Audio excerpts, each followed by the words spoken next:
Hello and welcome to a special video. Now, I started this video last week prior to the Arsenal game in a live discussing after Mbeumo what United might do in the market, which might not be a center mid, might be a center back, and I kind of wanted to explain a bit of my view on Amorim's tactics from having watched him again so much at Sporting and otherwise. There was a lot of talk about the tactics, a lot of talk about the center backs, a lot of talk about the midfield, a lot of talk about different things. And my video was really, I started putting this together and went through some of it in the live because what I wanted to show and really kind of get across that maybe I haven't before is specifically how Ruben Amorim likes to set up his team as it comes to the center backs and the center mids, and why I've said so many times that I don't think the midfield is that catastrophic.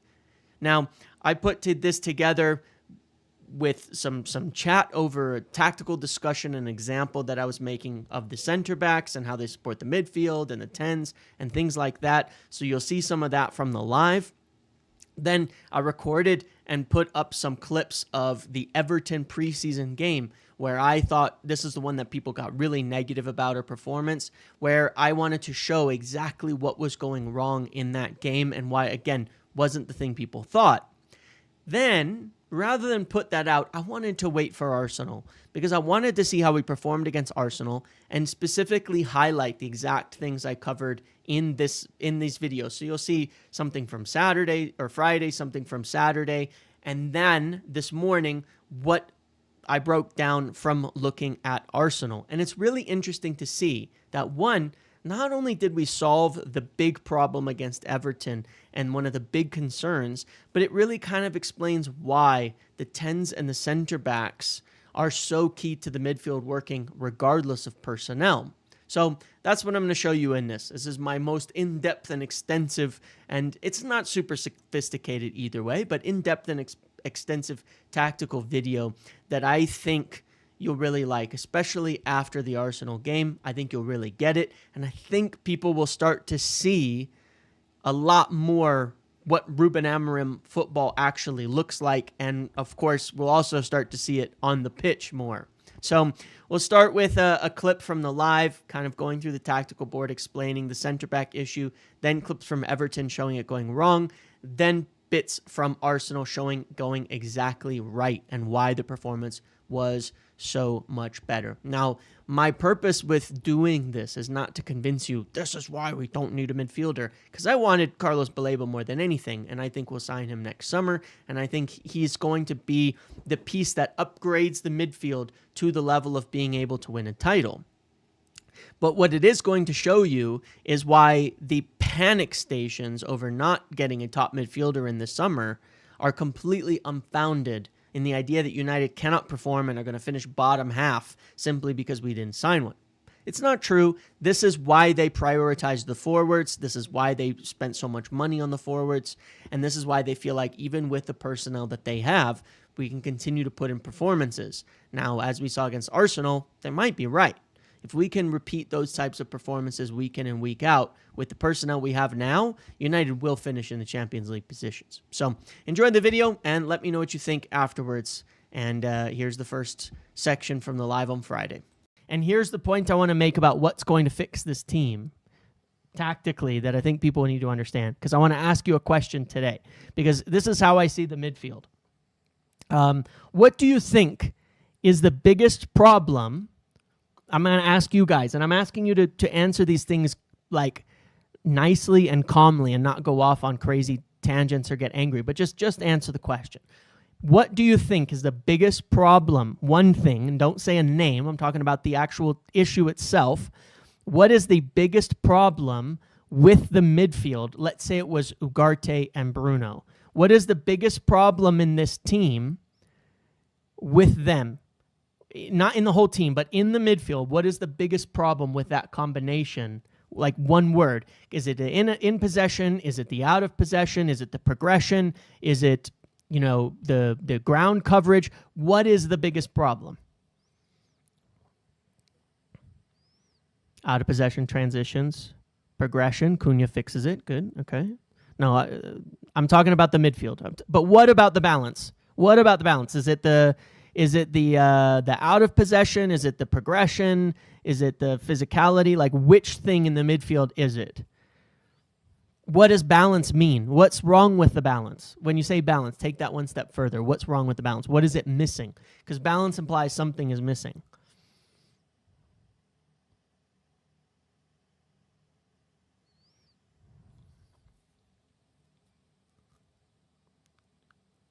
Defensive transitions. You play 2 and every opponent plays 3. Yeah, good take. Lacks aura. Interesting. Discipline, transitions, out of possession. So look, a lot of people have different reasons for this, right? A lot of people have different reasons being given for this, right? But I want to tell you something. I want to ask you a question. And I'm just asking you to listen to what I have to say on this and just understand it, because I have I think a decent understanding of how the team wants to play football. What if we played a 4-3-3? Okay, let me ask you this question now. What if we played a 4-3-3 and it was Ugarte, Bruno, and Cunha? Okay? If we were playing a 4-3-3, a 3-man midfield, and it was Ugarte, Bruno, and Cunha, what would be the problem? Because it still wouldn't be good, would it?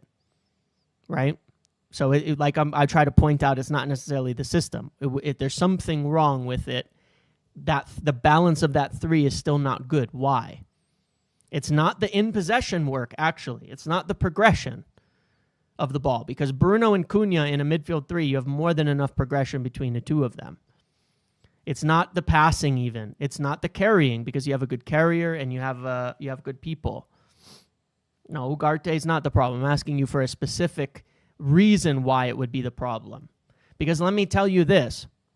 If you played a 4-3-3 and you put Baleba in there with Bruno and Cunha, the midfield would still be bad. You understand that?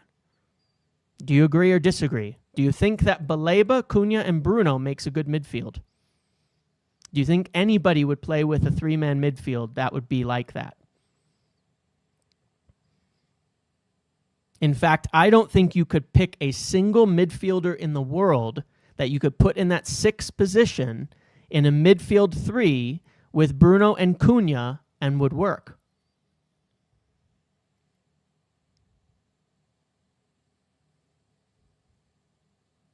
Because you're still talking about 2 10s who are attacking, 2 10s who are attacking, who are not that strong out of possession, but do progress the ball really well. But a 6 and 2 natural 10s is not usually how you set up a midfield. So it would still not be fixed. So that's why I say even Prime Conte had Matic next to him, not Bruno Fernandes. Rodri, maybe. That's the closest you could get, right? That's the closest you could get is someone like potentially you'd have to have the complete most unicorn midfielder on earth, okay? So what's the answer? What's the answer? There you go, Nuke. You got it. The answer is it's never going to work. It's never going to work because that's not how you play football. The answer is, are you ready for it? Because I'm ready for it. Ta-da! You have to have your center back step up into the midfield to make 2 6s. That's the answer. And if you don't know by now, that's what Ruben Amorim wants out of his midfield, and he wants out of his center back.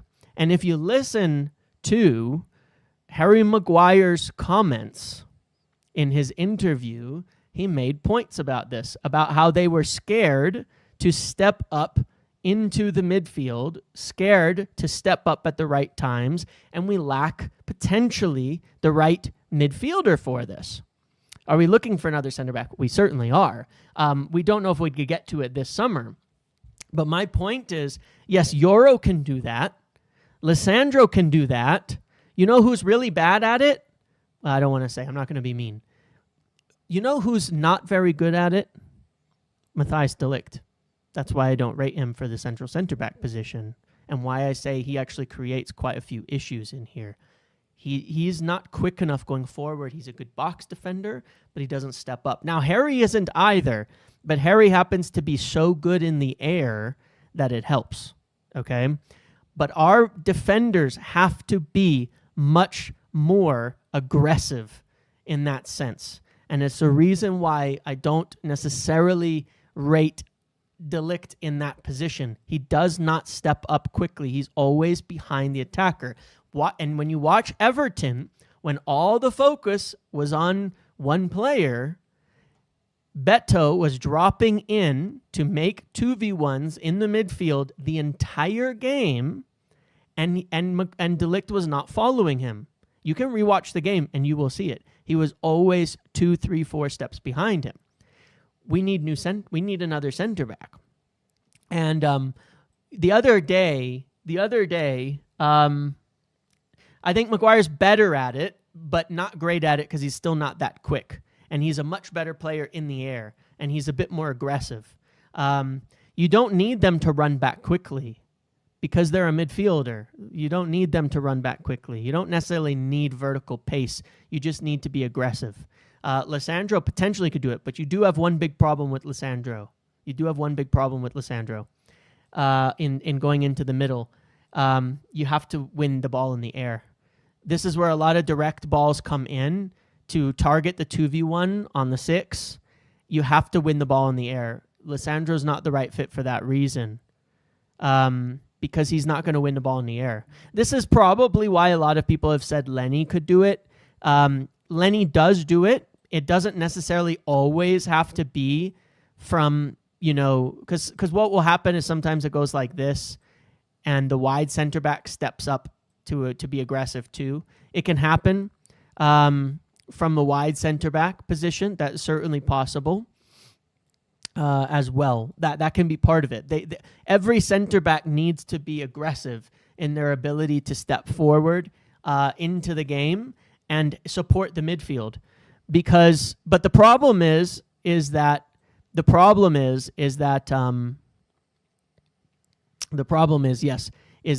he's the only one with pace out wide too. So he has to take the faster attackers out in the wide positions. But we need the center backs to step into the midfield. That's the answer. That actually is the answer to our midfield. Now, once you do that, then you just need a better play. Then you just need to upgrade in these positions, get a better 6. But I'm telling you today,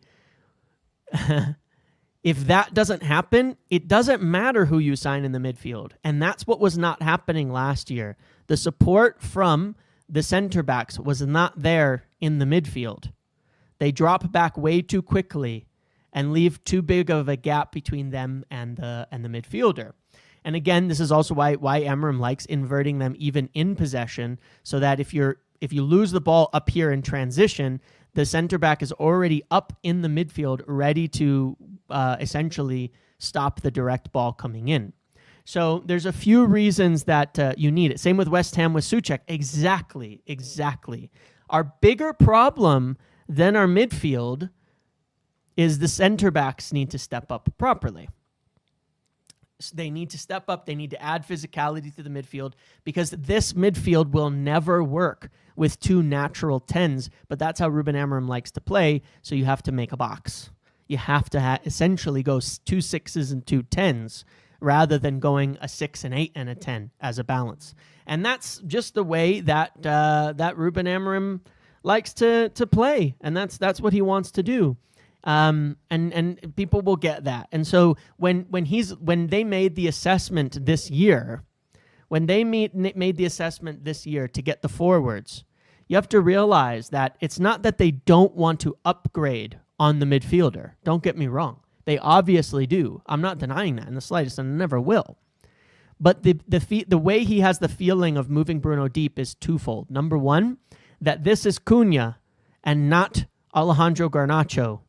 that Alejandro Garnacho never supported the midfield, so it made the problem 10 times worse. Because instead of having a 3-man midfield, you've got Garnacho sprinting down here, Højlund twerking on a defender, and your right 10 was sometimes dropping, sometimes not, and you end up with big gaps between the teams, between the players. Cunha dropping in fixes a big part of the problem by being... and same with Mbeumo being willing to, because on alternating sides, you will get them dropping in to make a 3-man midfield. That 3-man midfield is fine for in possession, fine for progression, fine for getting the ball up the pitch. Same with Rashford, true. That was his weak point. 1 second, sorry.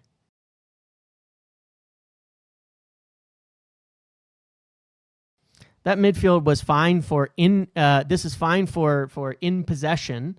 Having Cunha or Mbeumo drop in to add to the midfield gives you a 3, gives you enough players, gives you good ball carriers, gives you great progression. Because then you have Bruno and Cunha or Bruno and Mbeumo progressing the ball. That's great. Progression solved. But out of possession, when you lose the ball, when the 8 starts getting forward and the 10s are pushing up the pitch, it's open because the 8 is usually an attacker. You need the center back to step up very, very well. So that's what has to happen. That's the answer. That's why they felt, hey, let's get the attackers, because we will be able to, essentially, at the end of it, if you actually look at it, guess what this is? If you do it right, out of possession, in transition, guess what this is? We've seen this shape a million times. It's a 4-2-3-1. It's a 4-2-3-1. So you can say you hate the system all you want. It's a 4-2-3-1 out of possession when you lose the ball. One of the most secure formations in football for defending, 4-2-3-1. That's what it's supposed to be. The wingbacks have to get back quickly when you lose the ball. The center back has to support the midfield, and the attackers you're expecting to be higher up at the pitch at that point in time. It's just a 4-2-3-1. This is why formations are pointless. This is why formations are pointless. It's all about how you move and rotate in different phases and things like that. There's nothing wrong with this system. It's really not that different to anything else that you might run. It just requires, every system just uses a bit of different profiles in how they support things. The biggest thing there is the center backs have to get really good at supporting the midfield. So we've been looking at center backs. If we don't go for a midfielder, one thing, say their 9 doesn't drop deep and their 8 goes forward, I mean, that's fine. Then your 8 just has to get back and cover their man. Their 8 just has to get back and cover their man. That's never going to change in any phase of football. The 8 has to get back and cover their person. But if the 8 is all the way up here, then you have an overload in attack. And that just means don't lose the ball cheaply when you have an overload in the attacking area. So, again, the problem is when the 9 drops. Because let me flip these. The problem is when the 9 drops, not the 8. The 8 has to follow the 8. When the 9 drops into these little pockets around here, somebody has to follow him. So in following up to this, what I actually wanted to show, because I thought that section from the live made kind of a good explanation of just the way that I view the Amorim tactics, and I'm pretty positive I'm right about this, having watched his team at Sporting when he actually had the right profiles and the right ways of playing. And I want to demonstrate exactly what went wrong against Everton, because there's a lot of panic over Everton, but I think for the wrong reasons as well. It's very, very easy to sit and say, okay, it's Ugarte, that's the reason, all of that. And we'll cover his mistake in detail as well, because he made a very bad mistake there. But I want to show you the warning signs from minute 1 that match exactly what I showed in that tactical board just a minute ago when it comes to the center back as well. Let's take a look at it. This is actually right in the beginning of the game, and you can actually find the warning signs are already here. This is where United are in possession. And I want you to see that you have these attackers from Everton that all step up. And when United attack goes forward, the back line does not follow. They stay way too deep, and you can already start to see that they need to be pressing up to cover their man Otherwise, when and if United lose the ball, there are huge spaces available. So those warning signs were there, and I'm going to actually show you a bunch of images of exactly how this punished us and made that game against Everton so hard, and specifically, in many instances, how Beto was able to exploit that kind of space. If we move to this second incident, you'll see this is just a little bit later after we lose the ball. This is Ugarte's man. These are the three back line defenders in this case. And look at how every one of the Everton players is in between the United defender and the ball. The ball is actually coming in from over on this side at this point in time. They're all in front, all dropping into this space in between the 6 and the center backs in this position. They drop way too deep. Ligt has dropped way too deep from Beto here. Every single one of them is dropped too deep. And this is a situation where you feel that they are scared of getting burned on the counter. But what it creates is a situation where, once again, as you look at this one, if we were to lose the ball, you would have way too many players in this space around and between Ugarte and the back line. So if you look at it in this instance, you can actually see it. Header comes in. This is where we suffered the entire game. Look at how much space. Nobody closing him down. So we have someone here.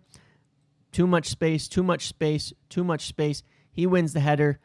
Generally, then they win the second balls. That wasn't an accident. It wasn't because they were just so much more physical. This is a basic tactical problem. And when I say tactical, it's not so much a problem with the tactics, but a problem with these players. Why is Ligt still running backwards here? He's too scared of Beto's pace. Everybody has to step up to try to win the second ball properly. The other thing I want to point out, and people aren't going to like this, but you're just going to have to accept it because you will see it in multiple incidents throughout the game. This is the midfield partner, constantly caught way too high up the pitch. It's a 2. That second midfield partner has to get back and has to be back. It's actually not just one guy's responsibility to defend the midfield. Again, in that example that I was showing, if they are stuck up as 10s, and in this case you might look at, right, Kabi and Bruno were the 10s, then the center back has to step up all the way in here. And if the center back isn't stepping up, then this player has to be all the way back here. You have to have 2 defenders in the midfield. Otherwise, you're asking a 6 to defend with 2 10s by themselves, and you're getting exploited in these spaces. So these structural problems were there the entire Everton game, mostly in the first half. Here again, I want to show that we have the ball in this instance. I think this is in possession, right? Why so far back? Why so far back? Why are we allowing these gaps? Look at how easy it is for Everton to do it. This is a problem with bravery. This is a problem with the team being afraid to step up, close down the gaps, and press high. We don't need to drop off this far. What we should be doing is squeezing up the pitch. Shaw could be in this position. That means Ahmad could be out wide. That means, I think in this case there's a lot of rotations going on, and Mbeumo could be over here, and we'd have better passing angles as well. But instead, they drop off so much, and we're allowing the ball to go right to the Everton players should we lose it. Let's go to the next picture in the frame here. Another instance, the exact same thing. You can see in this instance the exact problem. This is when Everton win the ball. And by the way, I went through basically almost every single possession that was shown in the 20-minute highlight for Everton here, for the Everton game here. And look once again, midfield 2 partner caught up the pitch, so it's almost like 2 10s. Center back, why are you all the way back here? This is Beto. This is your man right here. This is another center back's man right here. This is another center back's man right here. This is another defender's man right here. These 2 midfielders are being caught up again like 2 10s, but the center back isn't occupying the space. So you're asking Ugarte here to defend against 1, 2, 3 players in his space. It's impossible. It's impossible. This is a structural flaw, and there's no reason beyond being afraid to get beaten that the back line should be dropping off this much against these players. The gap here is way, way too big. If this is happening as well, Mbeumo has to get back deeper. He has to be able to cover one of these gaps in this position. It was one of the things I was impressed with Bruno against Fiorentina, is he was always back there. It is a midfield partnership. Here's where United concede the goal. And you can see the problems were already there. And so I want to point out again what happens. They get down on the break. Here's Ugarte. Once again, Mbeumo caught miles and miles up the pitch. Bruno managed to get back. Mbeumo caught way, way up the pitch. If you look at how this play develops, Ugarte goes to cover someone over here. Dalot has the cover over here. Look at the center. Wide, wide, wide open. Two players unmarked in this position. Again, this is the midfield partner. This is the other pivot player. Now we actually do well to clear the ball out. Ahmad taps it to Ugarte here. And here's where Ugarte makes his essentially big mistake. He looks at this situation and thinks, all right, I'm going to drive the ball out, okay? He makes a big, big mistake, okay? Make this very, very clear. Manuel Ugarte makes a huge error here, okay? He makes a huge, huge error here. But you still have to watch what else compounds this error, because it does matter, and it's actually what Ruben Amorim talked about. If you look at his starting position from right here, there are two Everton players next to him. Two Everton players follow him. Still walking. Still standing. Still not moving. Still not offering support. Again, big mistake, because Ugarte should just pass the ball out. But once again, getting caught up the pitch and in the same run of play, not following your man out as well. So when Ugarte does lose the ball, big gap between him. I'll show both players here. There's two players here, nobody nearby. Cross is able to come in very easily, and that's why Ruben complained about them not getting out quick enough. So again, huge, huge error by Manuel Ugarte to cost the goal, but compounded by the fact that, one, the midfield is not partnering each other. They're not following, they're getting caught, and he's getting stuck in no man's land. Makes a big mistake, but the structural issues and the flaws were there the entire game up to this point. The center back's not stepping up to support the midfield. Somebody has to, whether it's the midfield partner or whether it's the center back, somebody, zoomed all the way in. Well, maybe it makes my point. Somebody has to step up into that midfield. It's either the other midfielder or it's the center back, but somebody has got to do it. Otherwise, this will happen time and time again. Let's look at it in the second half here. So here's the second half, and I want to show again exactly how this happens, especially with the center backs once again. Here's an instance where the press begins. You can actually see the press starts. Ugarte up here, Mbeumo up here. Most everybody recognizes it. Dorgu steps up, Shaw steps up, even Lenny steps up. Ligt caught on the back foot, stuck all the way back here, which leaves Beto free. Now, I want to show exactly what happens then with that. Beto runs all the way back. Ligt is still yards off of him, takes the ball down in a dangerous position, and ends up getting essentially a chance off of that. Or, you know what actually happens after this? He takes the ball down, comes around, and Lenny Yoro comes to make a last-ditch tackle that gets a corner. So this instance, again, comes, if you watch this sequence, from everybody pushes, everybody steps up. Shaw does, everybody does, Lenny does, even Dalot does. Ligt is caught on the back foot too deep. If he's on the same line as Lenny Yoro here, Beto is offside. There is a bravery that is needed here in the center back position to step up, because again, look at the gap between the center back and here. This is what it should look like. Brave, step up, move all the way up to this line right here so that the gaps between the midfield and the center back are not that high, and that the center back is stepping up to support. But that gap behind the six was there all game, and it led to quite a few chances. Here again, we can see another incident of this. You can see here, this is when Bruno and Ugarte are partners. Their positioning is fine. They're in the right spot. Look at how deep this line is. And look once again at the 3 players open behind the 6s, stepping in front of the center backs. This is not where the ball should keep going. So the ball is actually in flight in here, coming into the air. Beto comes back, wins it yet again because he drops off and nobody is stepping up into the space to challenge him. He ends up heading the ball forward in this case and loses it, luckily. But that's how they were winning those second balls all game.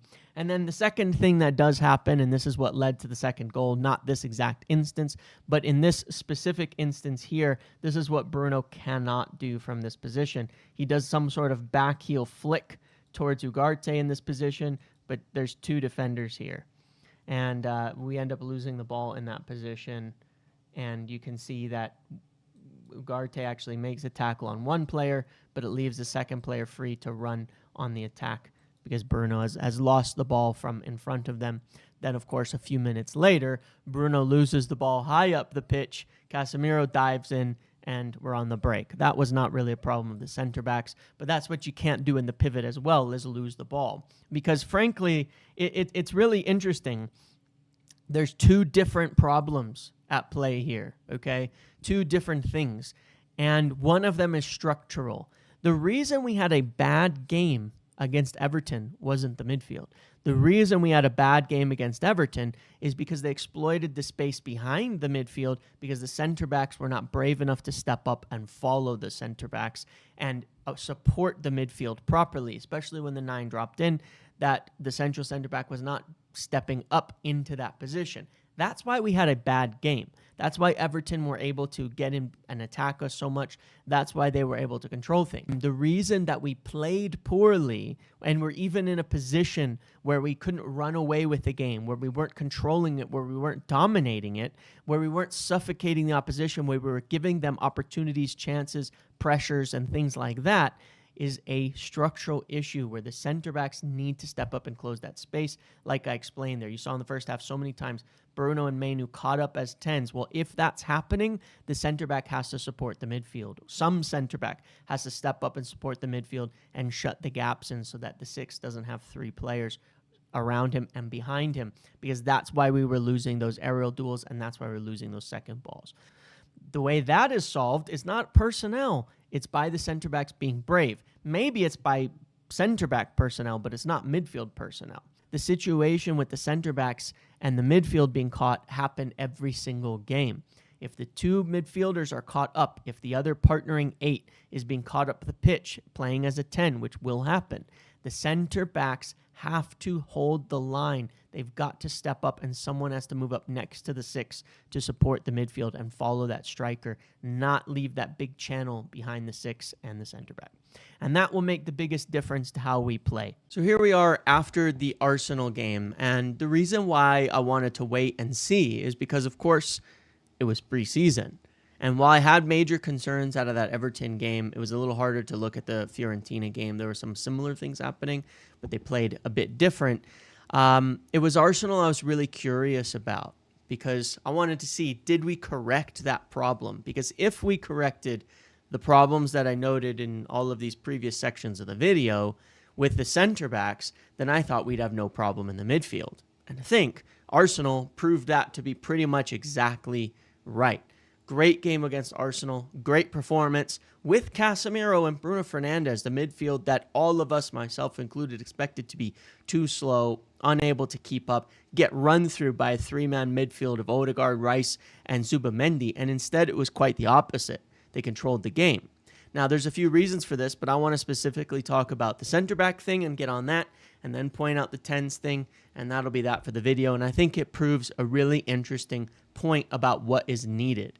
Because it's not to say that the Arsenal game shows we don't need midfielders. We do, because we don't have enough options, because Casemiro cannot play 90 minutes, and he does lack a bit of pace no matter what.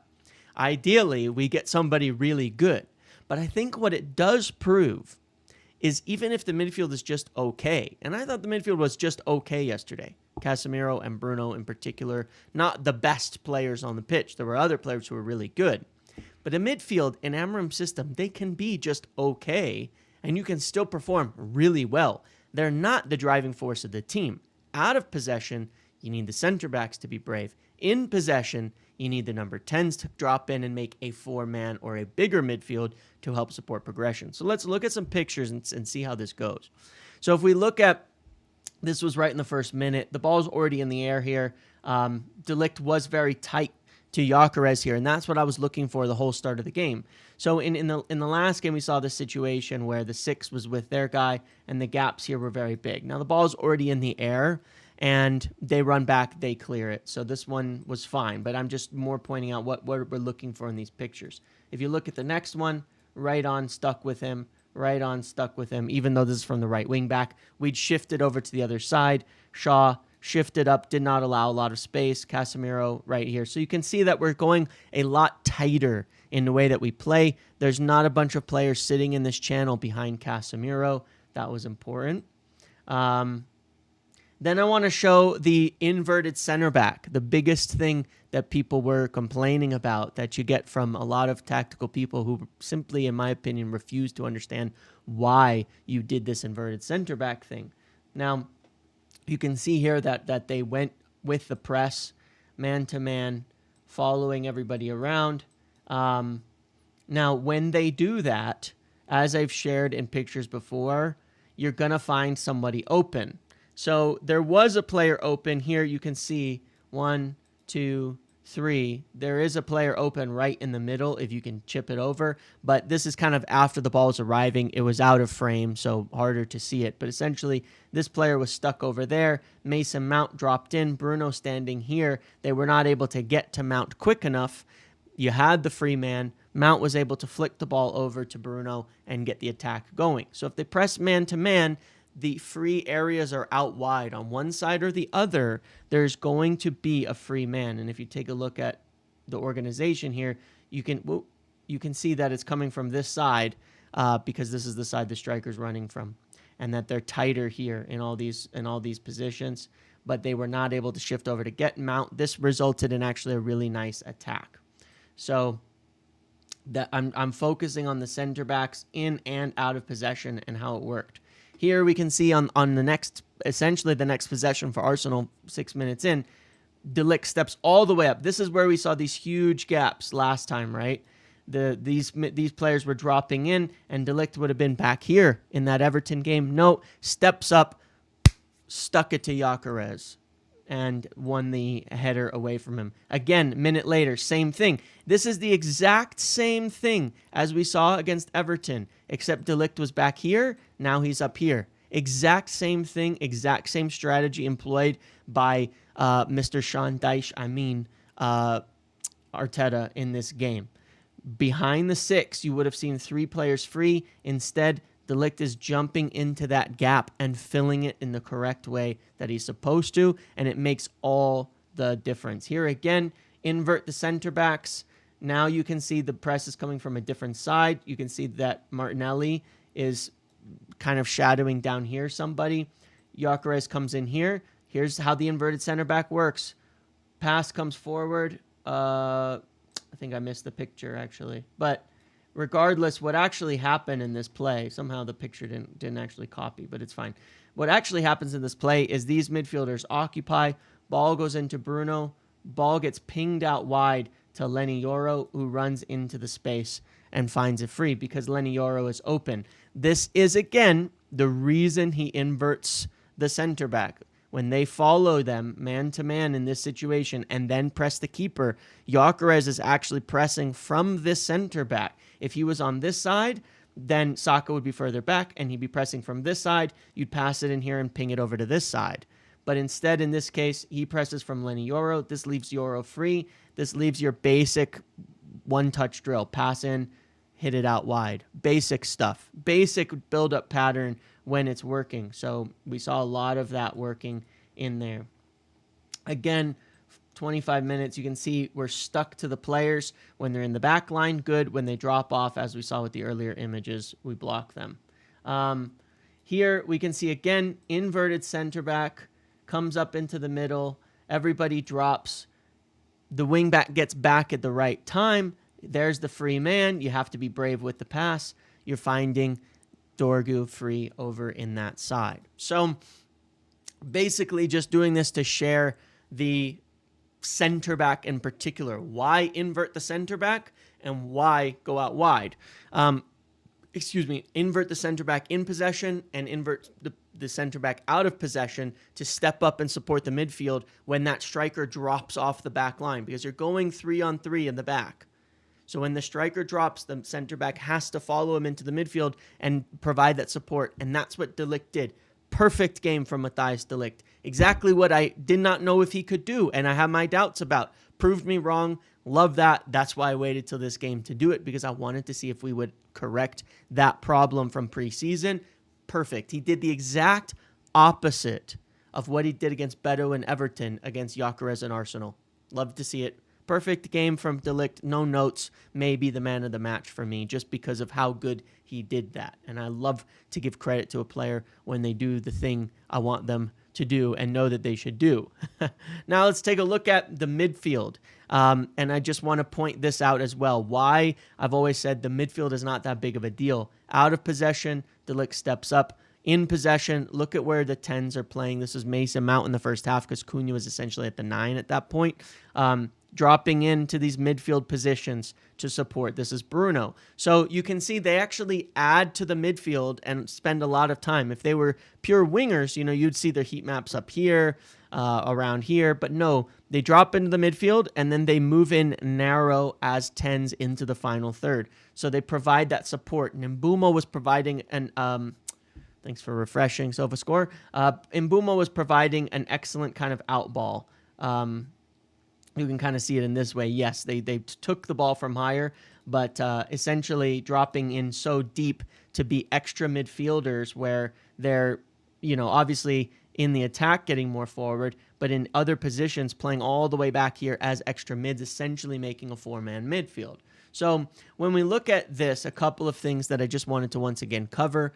Out of possession, as I said, the biggest thing for me is that when you're in the attack and your number 8 is joining and going up the pitch and you lose the ball, the number 6, we saw this time and time again, when these players are dropping into this channel right here behind the number 6, and there will be space behind the number 6, and that ball is coming in, the center back has to step up and block, and that's exactly what he was doing. De Ligt did it to perfection. The center backs all did it really well. Luke Shaw was so aggressive. They were staying tight, keeping a high line, not letting them in behind, and stepping up aggressively to block this off so that there was no direct route through the middle for the striker to drop in behind, in this case, Casemiro. So they did that to perfection. Now, in the build-up, I'll show it exactly how this works in the build-up, and what we saw in the game kind of just demonstrated here once again. Now, this could be either of the midfielders, mind you.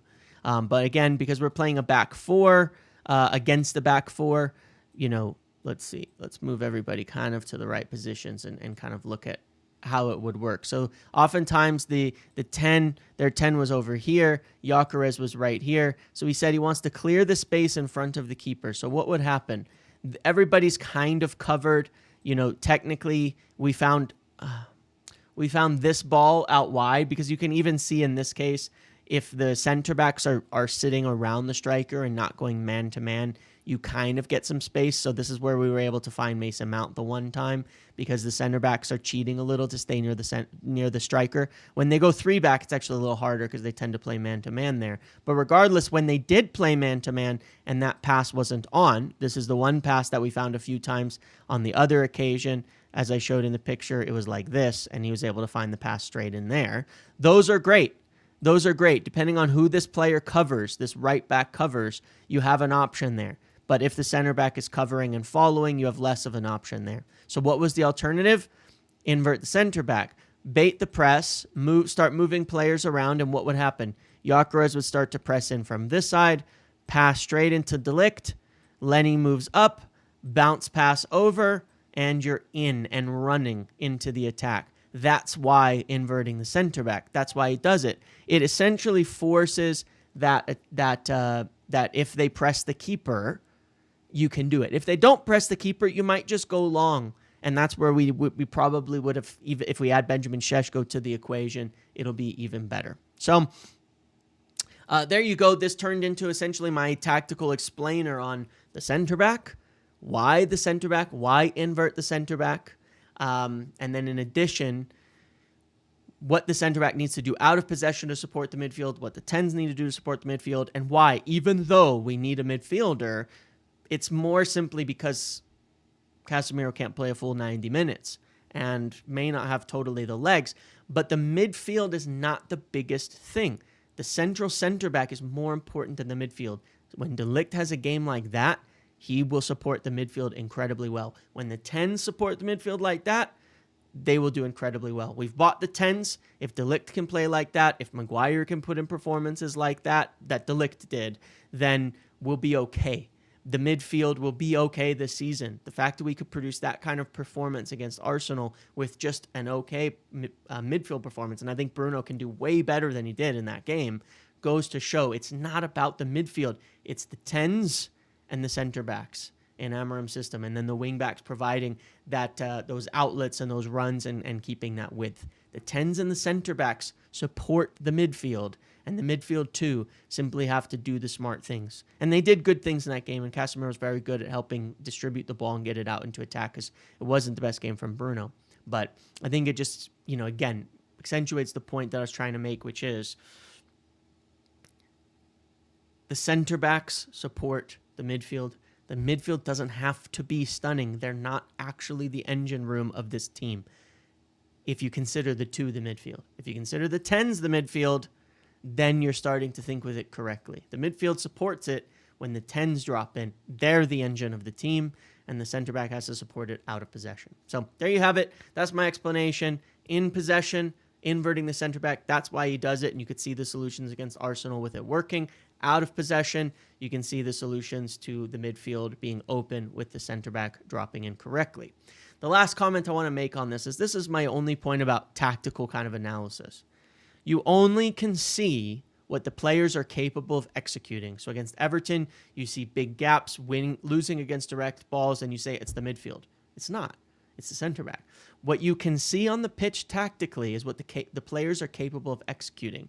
And there's too much criticism that gets into, why does a manager do this? Why does a manager do this? Why does a manager do this? If a manager has time to get his players in, and if a manager has time to get his ideas across, and it's still not working, then it's on the manager. But what you can see in the beginning when a manager is early in the job is only what the players are capable of executing. Beyond that, it's what they're capable of executing. So once he gets the players, that's one factor. And then the second factor is, does he get his ideas through to the players? And that's when a manager is wrong, gets sacked, or actually is failing and is worthy of over-analysis and critique. Have they had their players, and have they had the time to get the ideas across? Once they've had that, then those ideas have to work. Then it's on them. Even if the players can't execute it or they can't get their ideas across, it's still on them. In this case, you can see Ruben's got his 10s. He's got certain areas fixed up a lot, and you can see he's gotten through the players, and they're starting to get the right idea, and now it's working. So that's why I don't question all of these tactics and things so early on and get all heated about inverting the center back and this and that, because once he has the time to get the ideas across and correct it, which he now seemingly has with this preseason, we're seeing the outcome. We know they can do it, and we know what they're supposed to do. So now they have to do that game in and game out, and I think we'll see results. Okay, that's what I've got for this video, this explanation of center backs, 10s, midfields, and Amorims. Hopefully it's interesting. Hopefully you enjoyed it. Hopefully you found it enlightening, especially with that Arsenal performance on Sunday as well. Thank you for watching. Make sure to like, comment, subscribe, turn notifications on. See you in the next one.